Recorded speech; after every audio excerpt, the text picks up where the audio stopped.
What's up, Warriors, and welcome to another episode of the Mental Health Movement podcast, Voice for the Voiceless. I am your host, Chris. We are now embarking on the holiday season, and as you guys know, we all tend to struggle during the holiday season. It's the weather change, it's cold outside, it's gray out in some states. It's hard for many. So at this time, I just want to ask everybody to be gentle with yourselves, be gentle with all the people around you, because I know the holiday season is hard for some of us who are estranged from their families. So please just be patient with everybody as the holiday season is not so jolly for all of us. So today's special guest has a very powerful story. She lives every day with an invisible disability, diagnosed at a young age with, I'm going to butcher this so hard, and hopefully she'll correct me, dyslexia. She is also a writer with several published articles. She has an anthology on Amazon. She's a speaker, photographer, and para educator. Please help me welcome Michelle Steiner. Michelle, how you doing?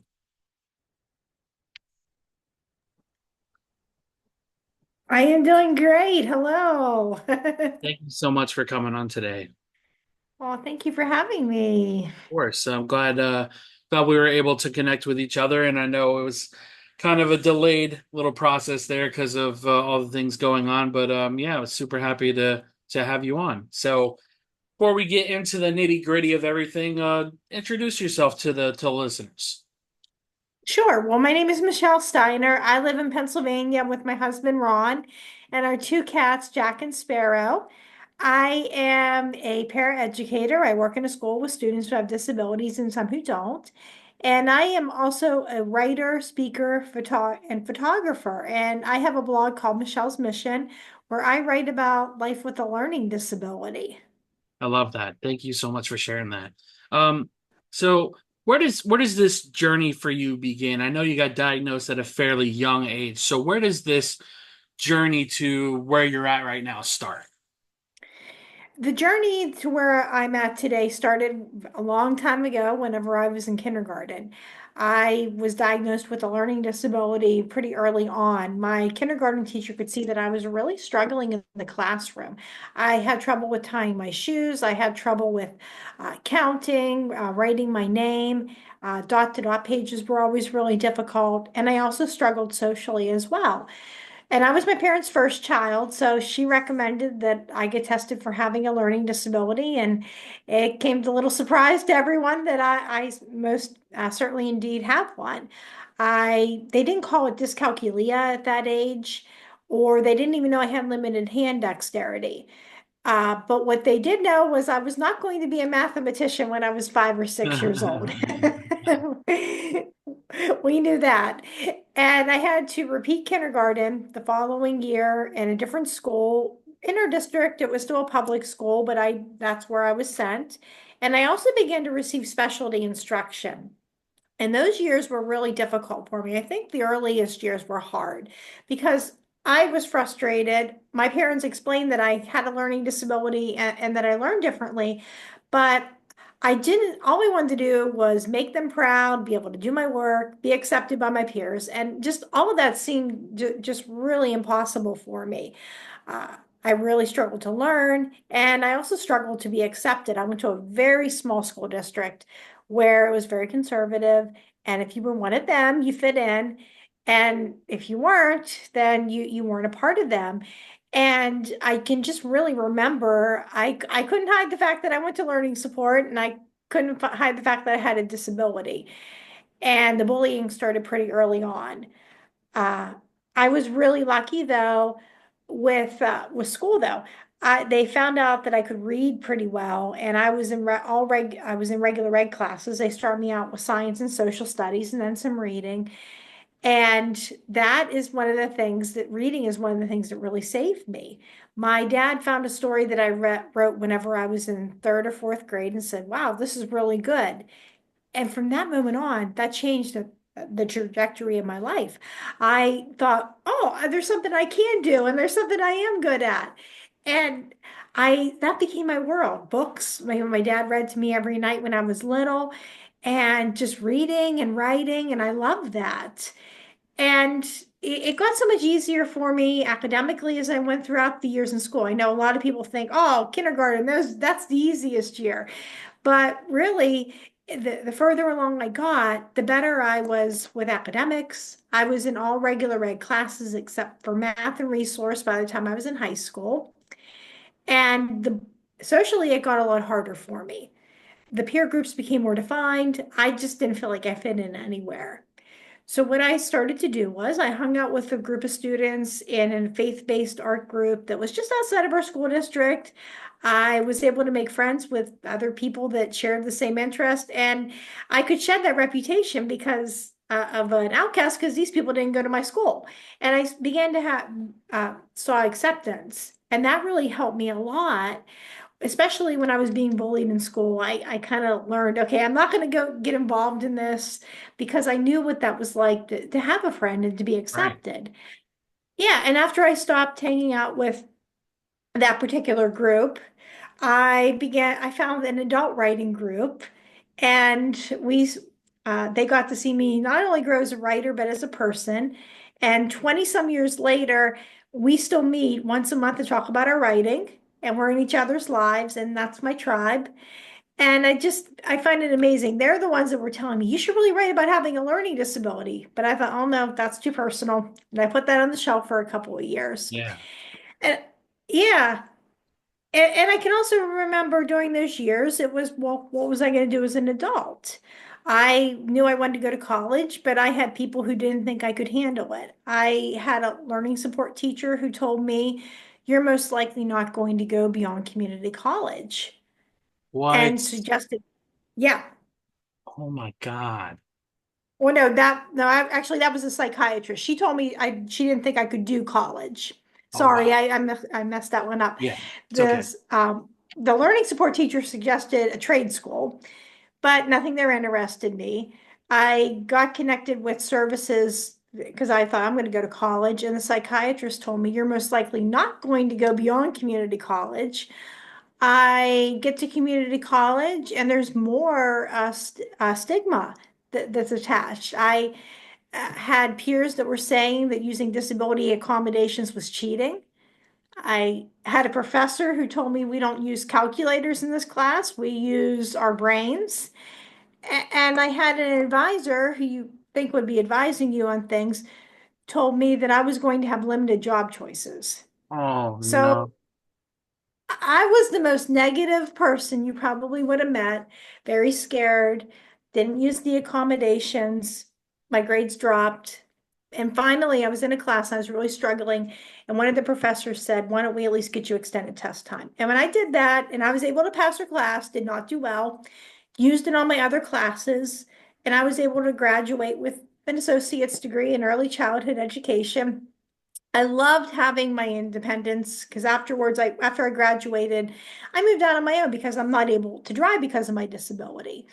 And I loved that. I worked some temporary jobs and some child cares and some other places, but I always wanted more for myself. And be careful what you wish for, as the old adage says. I had to move back in with my parents for financial reasons.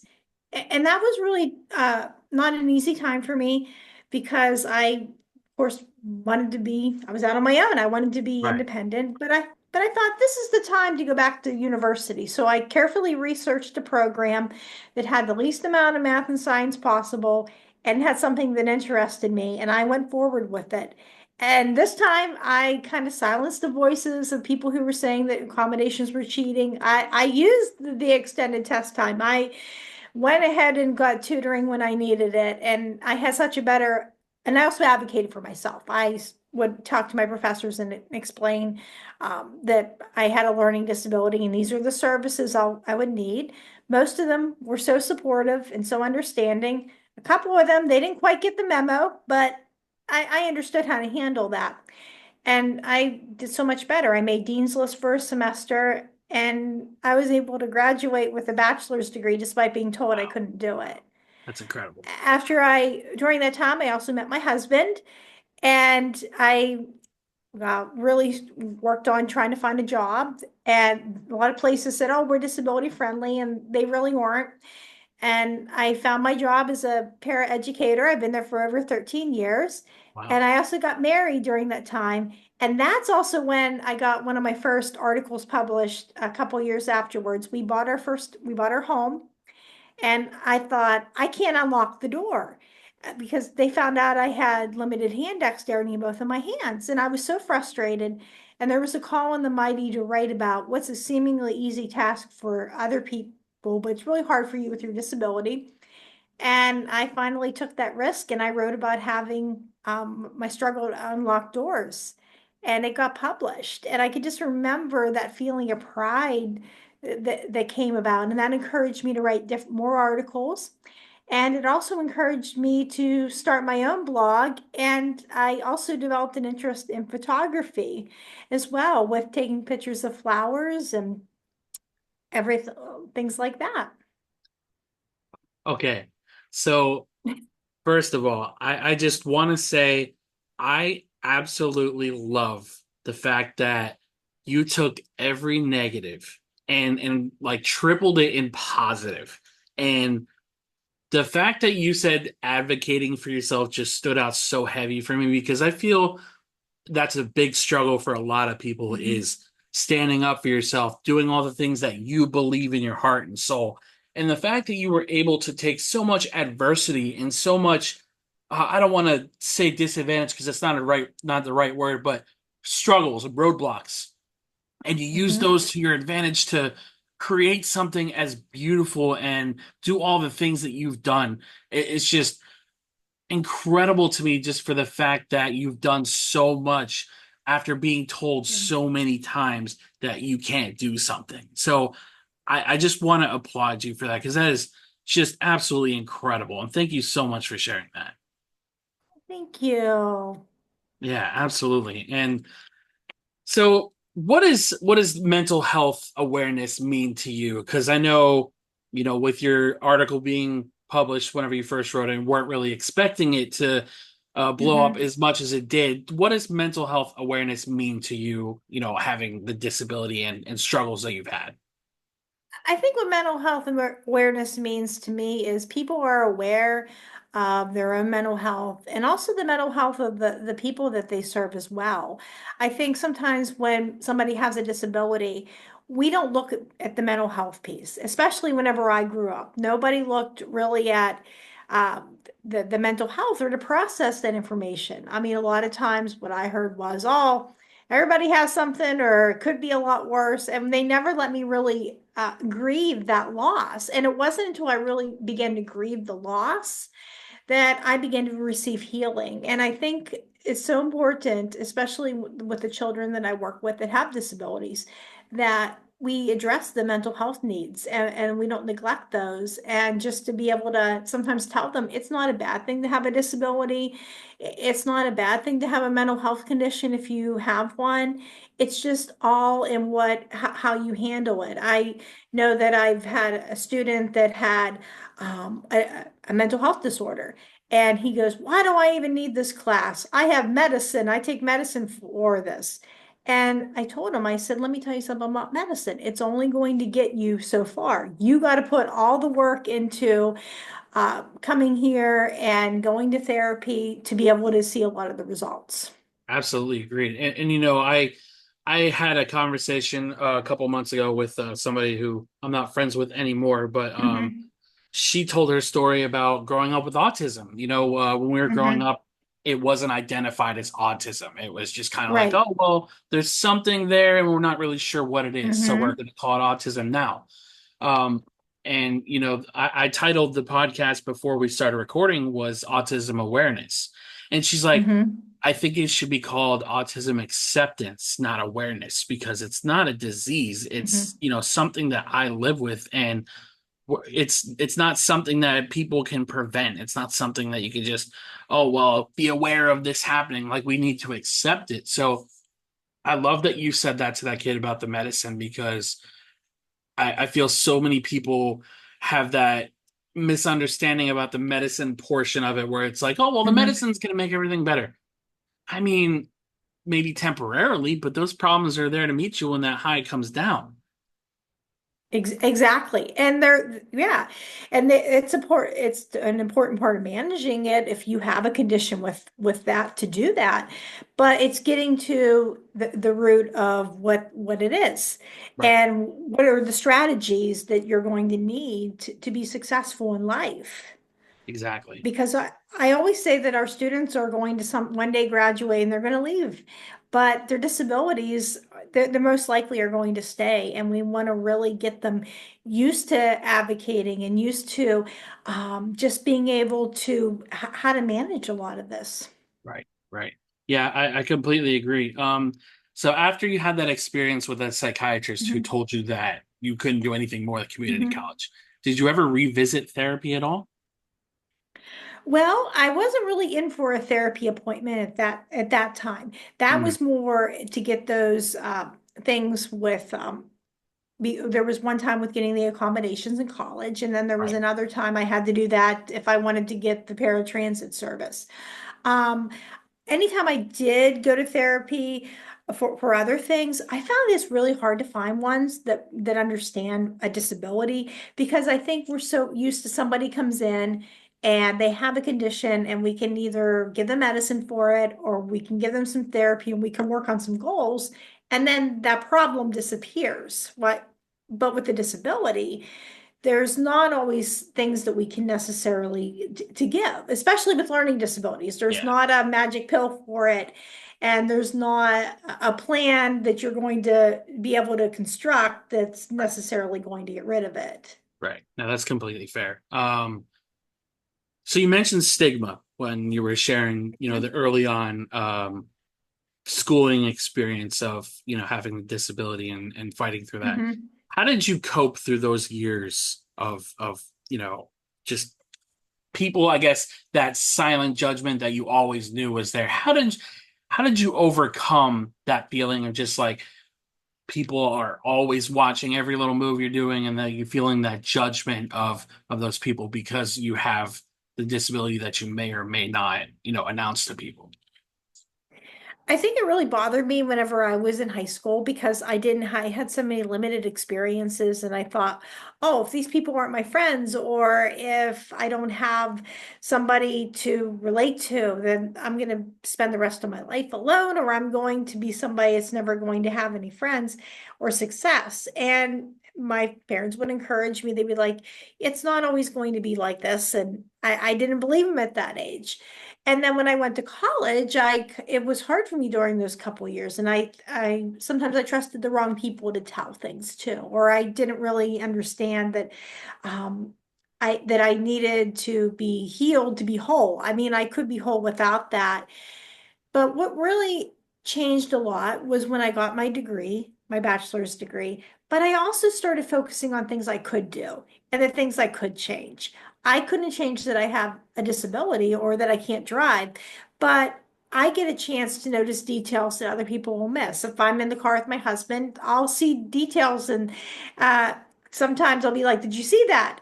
And he's like, "No, I'm driving." Now he's getting a little bit better at this, but I get a chance to go back and literally stop and smell the roses if I'm on a walk and take that picture of that flower. And if I didn't get a chance to be walking, I would miss so many of those shots.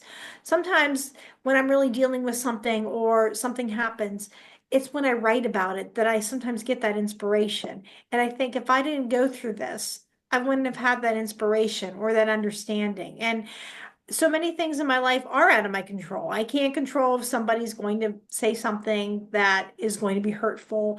I can't control the reaction of other people, especially when they ask me, when they see me and I tell them I have a disability and they say, "Wow, you don't look like you're disabled." And I can't control that. People can't see Yeah. it, but Right. I can control my response to that Yeah. as well.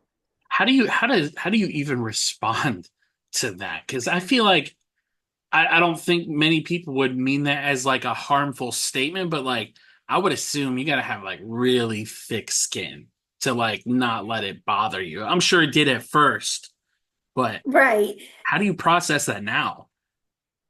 Sometimes the best thing you can do is just go and to be calm about the situation and just say, well, some people have disabilities that we can see, and other people have disabilities that they can't see. Right. And I think I learned a lot of that whenever I was in school, because the idea that a lot of them at university were trying to get you to do in our program was to educate people, not to go and tell people off. We had to tell a student that he started out not really aware of a lot of people with differences Mhm. and disabilities. And then at the end of the class, I can remember the professor asking, so what would you do if you heard someone making fun of someone with a disability? He goes, I tell them off. And we said, well, we really don't want to go and do that. We want to educate people. And I think that's when I started doing a lot more of educating Yeah. rather than just getting upset and getting frustrated. And that had to come with maturity as well. Yeah, and I'm sure with that comes with boundaries as well, because I'm sure, I mean, any human being has that breaking point, and I'm sure Right. you put that stern boundary up there right away without, being aggressive. And I like the education route because I feel it's easier to, Mhm. I guess, explain the situation than it is to be like, oh well, F off or whatever the case Right. may be on telling somebody off. I grew up in a very aggressive household. There was always arguing Hmm. and fighting. So breaking Hmm. that, constantly being defensive and constantly uh over explaining myself because, if things weren't my fault, I was somehow still blamed for it. And Hmm. it was always really hard growing up for me to I guess calmly tell somebody, this is what happened without, F bomb here, or, whatever. So Right. I love the education route because I feel it's so passive and you can immediately de-escalate the situation without it turning into aggression. Right. And sometimes you have to know what your right. And you have to know what your boundaries are too. I know when I'm working with students, there's some that I will tell that I have a disability to. They all know, do not ask me for help with math. But some of them, if I feel that, okay, this might be used to bully me or to be able to, or they're not mature enough to handle that, I'll just say, I'm just not a math person. And you have to know where that boundary is a lot of times, Yeah, because I do have the privilege where I don't have to always be talking, explaining having a disability because people can't see it. yeah, So I can choose my audience. yeah, But there also is the part where sometimes you do have to speak up, because if I would go into work and I wouldn't tell anybody that I couldn't do math, I would really be labeled as lazy or unmotivated or uncaring. So it's important that I tell, but I choose my audience very carefully. yeah. No, that's definitely important. I feel the same way when it comes to like telling my story. I've learned Hmm. to not share things on my personal Facebook opposed to like my mental health Facebook. Hmm. And Right. because I know, regardless if the people I'm friends with are good people, not everybody cares. And I've Yep, had exactly. to accept the fact that it doesn't matter how rough of a time I've gone through, it doesn't matter what I've been through. There's always gonna be a certain amount of people that just don't care. And it's Exactly. what it is. It's unfortunately the Hmm. world that we live in, social media, it's consume, consume, consume. So going back into, you talked about your photography a little bit, and Hmm. were you always into taking photographs like that, or was that just kind of when you started getting older and everything was starting to, become whole around you, you started doing that? Well, it actually started when I was a teenager. I can remember I took pictures at prom, and I took a picture of a tree at this venue that we had our event at. And all of my peers asked me, why'd you take a picture of a tree? But I can remember I went to my adult writing group, and there was an older woman in our group, and she looked at these pictures and she saw the picture of a tree and said, ah, this shows perspective. And I put that on the shelf. I had a really dear friend for a lot of years that was really into art, and I was always telling him, well, I can't do college. I can't do art. I can't do any of this. And he'd say, yeah, you can. Maybe you won't do it well, but you can do it. He knew that I had this potential. Everybody around me could see the potential except for me. And I put that on the shelf, photography and art, and I focused on my writing. And I can remember after I got married, my husband and I were at a family wedding in New England. We stopped at a graveyard on the way home, and there was these beautiful cemetery angels. I took a picture of them. I had a friend that saw them and said, "Wow, these are really great." She was the kind of person that if you did something really good, she would tell you, and if you didn't, she let you know that too. So I thought, if she likes these must be really good. And I decided that I'm going to put them in an art show. I ended up getting honorable mention for my first show. What that did is that just encouraged me to enter more shows. And I also started to enter them into other places, magazines and some contests. And I was able to have success with that. And I thought, I'm going to start a blog where I get to feature my photography. I have a little store where I have some prints available for sale. And it just really gives me a lot of joy to be able to take those pictures. But that didn't come until much later in my life. Right. I love that. My biggest thing is sunsets. I love going to watch a Nice. sunset and taking pictures of them. And I had somebody very close to me pass away in 2020 during the pandemic. And her and I's thing was sunsets. So every other day I would go down to the pier and watch the sun go down. And I remember the first sunset I saw after she passed away, there was a shape in the cloud. It looked like a phoenix coming out of the sun. Oh And my it is gosh. one of the most beautiful shots I've ever seen in my entire life. And then I think like a couple weeks after that, I got another sunset of the whole sky was pink and it looked like a bunch of Oh, angels flying towards the sun. oh my gosh, that's Yeah. beautiful. Yeah, I Oh. get goosebumps every time I talk about it because it's sunsets make me smile, and it's always been one of those things that I guess Hmm. when I was younger I never realized it, but it's always been something I clinged onto, like a kind of like a Hmm. safe space. It's had my grandfather pass away when I was really young, so maybe that had something to do with it, and Hmm. find comfort in the sunset. So I wonder if, you know, the pictures of nature for yourself is just kind of like a that really familiar, comforting place for you to be where you're safe and you can be around nature and just be yourself.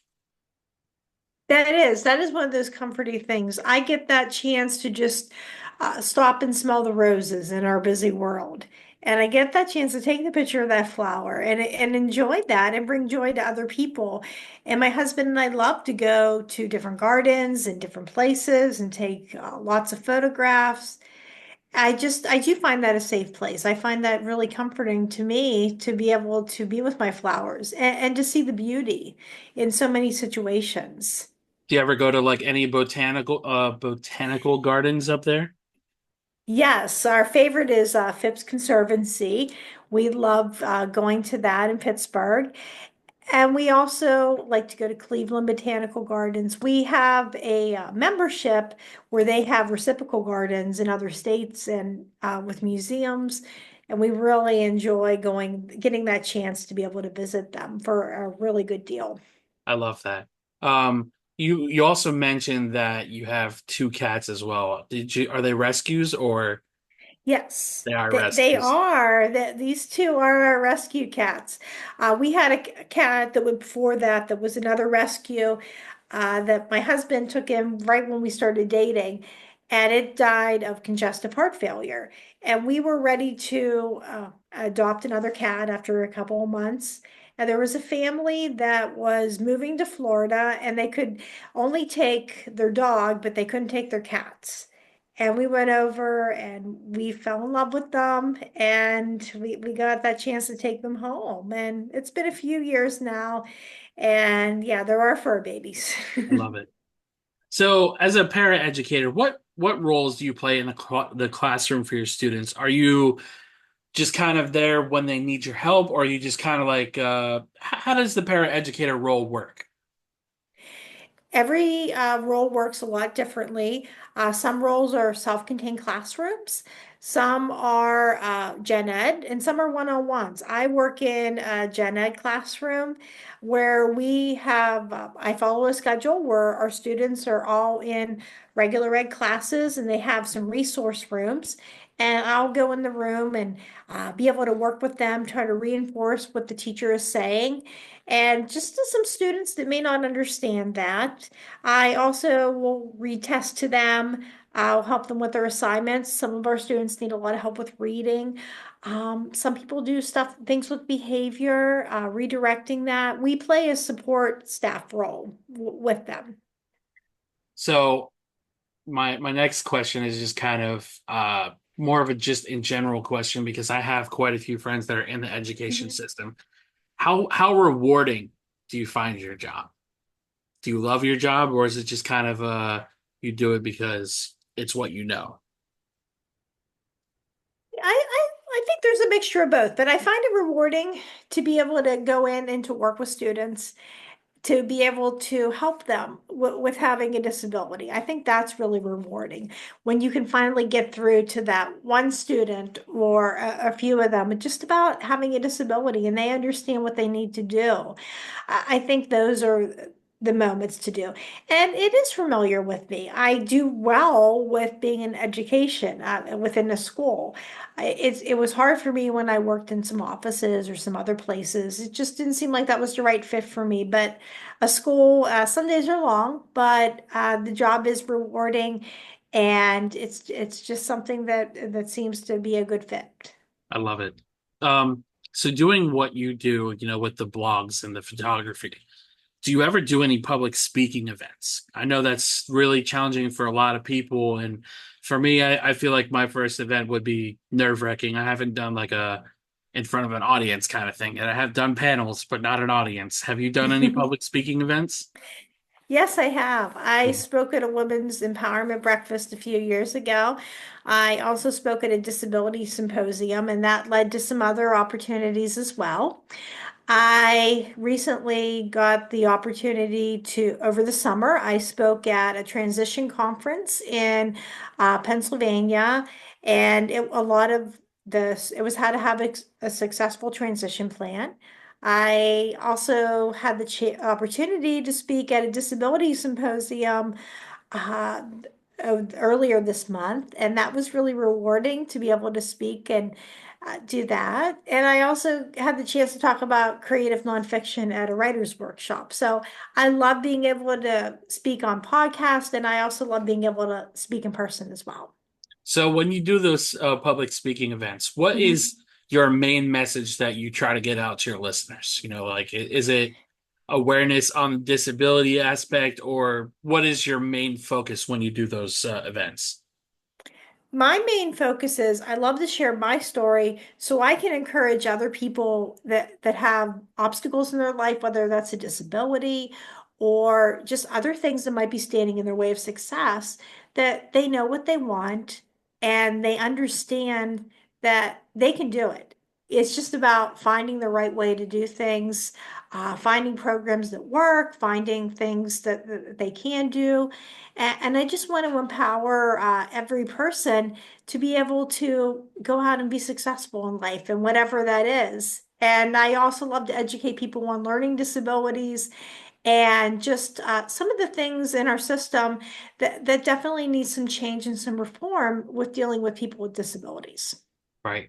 So being someone who has shared their story, um, for those listeners now that are afraid to, I guess, share their story or don't know where to start, what advice would you give them in terms of telling their story or just being able to speak out about what they went through or are going through? Well, there is a lot of places online where people can just share thoughts, share ideas. The Mighty is also a great place to get started. That's where I did that. They have some general prompts that people can write about. There's also disability magazines. that people can do. And there's a lot of groups on Facebook that are looking for speakers for podcasts and places like that, or even in-person events. And I think it's just connecting with the disability community. I feel that a lot of times our voices have been silenced. And that is one of the things that's going into the future. We want to hear what people in the community have to say and what they're thinking. Absolutely agree. When I first told my story, it was on this page called Suicide Prevention Rocks, and it was Mhm. exactly what it sounds like. It was just a page for the little rocks that you find and that people paint and hide somewhere for people to Hmm. find on nature walks. Um, when I shared my story in there, I really didn't know what to expect. I was just kind of like, I'm feeling this way, and I just need to Mhm. get it out somewhere because I know I can't do it on my personal page. I can't tell my Mhm. parents because I don't trust them. It was a lot of conflicting thoughts before I posted it. When I posted it, it got like 700 likes within 2, 3 hours. That's And awesome. after that, I just kind of got myself in a rhythm of, okay, I struggled with this for so long. Let's talk about this subject that I struggle with. So Hmm. for everybody listening, and for exactly what Michelle said, there are so many different avenues for us to share our story. And Facebook has this wonderful feature now where you can post stuff anonymously. And Yeah. in our current Facebook group, um, we are private, so that's also a plus too. And a lot of groups that are mental health related, I personally believe should be private too, because some Hmm. people are sharing stories of abuse. Some people are afraid to share their stories, Hmm. so I get it. Um, but there are so many opportunities to tell your story in some fashion, guys. You don't need to say every detail that makes you feel uncomfortable, but you get out a sentence, write out a sentence, and you'll be surprised at how you feel. I remember exactly how I felt after I wrote that. And it was one of the Hmm. most gratifying feelings in the world, truly. So thank you, Michelle, for sharing your thoughts on that because I felt like that was very important to ask you because I love the story you've told and I love all the obstacles that you have absolutely overcome and then some. Um, so I ask all my guests this question as a, just kind of a wrap up. Um, if you could change one thing in the mental health community, what would it be? I think one thing that I would change in the mental health community is the stigma that surrounds so many of that. A lot of times, people don't seem to really understand individuals that do have mental health disorders or disabilities they can't see. And just because you can't see it or you don't understand it doesn't mean that it's not there. And it doesn't mean that it doesn't impact someone's life. Absolutely agreed. So as I mentioned before we started recording, I like to read a quote based on mental health or Hmm. just thoughts in general. So before I read mine, and before we get to yours, if you have one, where can our listeners find Yes. you on social media? You can find me at my blog, www.mrsmichellesmission.com, and I'm also on Facebook and Instagram. Awesome. Um, do you have any final closing words for our listeners? Sure, I have the quote, keep your face always towards the sunshine and the shadows will fall behind you. And that's from Helen Keller. I love it. I love it. Probably one of the best quotes I out there, in my opinion. She's got a lot of Hmm. brilliant words out there, and she had quite a bit of awesome words to share. Um, so today's quote that I have is from Mr. Chris Shea, and it's about the holiday season. As I mentioned, for some it's not so holly during the season, and the weather kind of gets a Hmm. lot of us down. Some of our families aren't exactly stable to be around, so this is for you guys and for everybody else struggling. Be mindful of people around us who may be suffering while we celebrate. Allow yourself the flexibility to be open how others may be feeling. Allow time in your holiday schedule to be present to them, even if words aren't spoken. You see somebody on the side of the street, you're passing somebody by, smile at somebody. Ask somebody how Hmm. they're doing. It doesn't have to be a extensive conversation. you'd be surprised how much a smile can change somebody's day, truly. And Yes, I think exactly. the words "How are you?" are so powerful. If you're willing to listen, or if Mm-hmm. you're just willing to say those words to anybody, I challenge everybody to ask a stranger on the side of the street or somebody that they're passing. Ask them how they're doing and then smile at them. You might make that person's day. So, till next time, guys, before we close, Michelle, thank you so very much for sharing your story.